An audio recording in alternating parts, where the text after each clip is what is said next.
Have you ever felt like your heart was holding on to someone who had already let go of you? Like you're still emotionally wrapped up in someone, even though the relationship ended days, weeks, maybe even years ago? You try to move on, you try to distract yourself, but their name still echoes somewhere in your mind. And worse, you feel guilty for not being able to just let go, because no one ever tells you how hard it really is to unlove someone you once built your whole world around. But here's the quiet truth. Detachment isn't about pretending you don't care. It's about learning how to love without losing yourself, how to feel everything, and still choose peace over chaos. And if you've been stuck, if you're caught in a loop of emotional pain, unanswered messages, or memories that won't stop replaying, this is for you. Because real detachment is an act of strength. And I want to show you how to walk through it, not with coldness, not with bitterness, but with clarity, power, and self-respect. So sit with me, because this story isn't about forgetting them, it's about remembering you. It starts with silence, not the kind where nothing is said, but the kind where everything is felt. You wake up, and there's a split second where everything feels normal, until it hits you again. The emptiness, the absence, the quiet ache where their presence used to be. And so you reach for your phone, scroll mindlessly, maybe check their last scene. You tell yourself you won't text them, but you're still hoping they will. That's the first chain. Hope. Not hope in a healthy way, but hope in a fantasy, in a version of them that no longer exists, in a relationship that you're keeping alive in your own mind, long after it's already died in reality. You're not weak for feeling this, you're human, because when you love deeply, you don't just form memories, you form emotional habits. They were your dopamine, your comfort, your sense of belonging, and now, without them, your body feels like it's in withdrawal. That's why you keep thinking about them. Not because they're the one, but because your nervous system is still wired around their presence. And this is why detachment hurts. Because it's not just letting go of a person, it's letting go of the version of you that existed with them. So what do? You start by telling yourself the truth. Not the romanticized version, not the Instagram quotes, the raw, unfiltered truth. They're not coming back the way you want them to. And even if they did, it wouldn't fix what you think it would. Because the love you're craving is the love you stopped giving yourself when you made them your entire world. Let that sink in. You didn't lose just a relationship. You lost yourself trying to hold it together. You over-explained. You over-apologized. You forgave too quickly. You gave them parts of your soul you hadn't even healed yet. And now you sit here, shattered, wondering how to detach, but you're already doing it. Every time you resist the urge to reach out, every time you sit with the discomfort instead of numbing it, every time you choose to feel it all instead of burying it, you're reclaiming pieces of yourself. And that's where detachment begins. Let's talk about something we never admit. We don't miss them as much as we miss who we were when we were with them. That version of you, open, soft, hopeful. You miss the way you smiled. You miss the way you believed. You miss the way your heart lit up. And when they left, they took that version of you with them. But here's what no one tells you. That version of you didn't die. She's still in there. He's still inside you. But they've been buried beneath disappointment.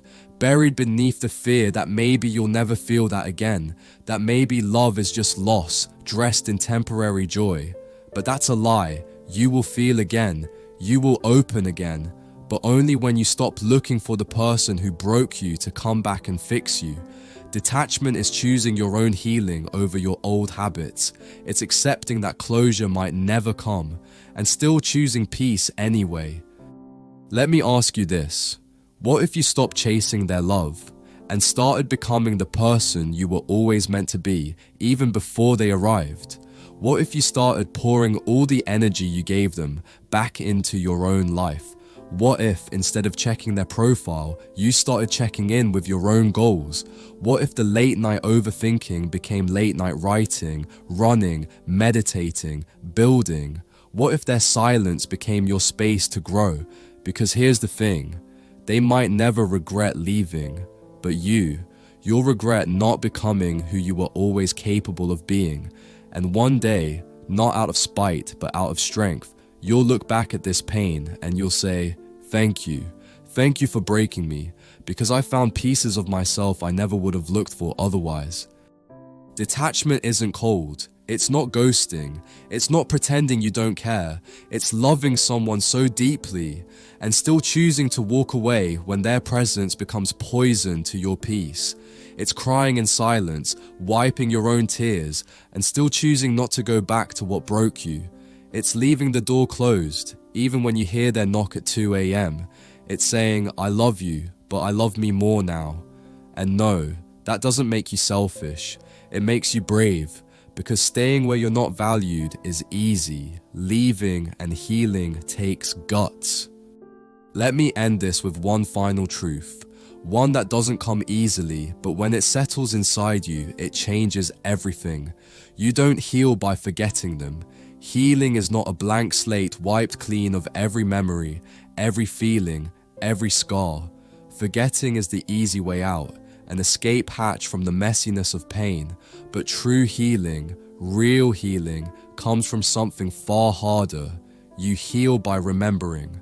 Not by holding on to them, not by clinging to what was lost, but by remembering who you are without them, by reclaiming the parts of yourself that faded in their shadow, by waking up to your own voice again, the one that got drowned beneath their silence and absence, by standing in the ruins of what was and slowly, steadily, building a new foundation beneath your own feet. Healing means walking through the pain instead of running from it. It means feeling the ache in your chest and not shoving it aside. It means acknowledging the loneliness, the grief, the loss, and letting it carve space in your heart without letting it consume you.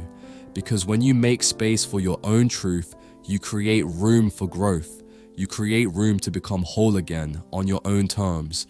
That's how you detach. Not with a flood of anger or a cold wall of indifference, not with blame or resentment aimed like weapons, not with desperate attempts to erase the past. You detach with a quiet, relentless decision, a daily choice that you make for yourself, a choice to come home to your own soul, no matter how fractured it feels, a choice to stop looking for validation in someone else's absence and start giving it to yourself. A choice to stop being defined by what you lost and start defining yourself by what you still carry within. Detachment is an act of courage. It's the courage to face the silence they left behind and not be afraid of it. It's the courage to stand alone and discover that alone is not the same as lonely. It's the courage to say, I am enough, I am worthy, I am here, and I will keep moving forward with or without you.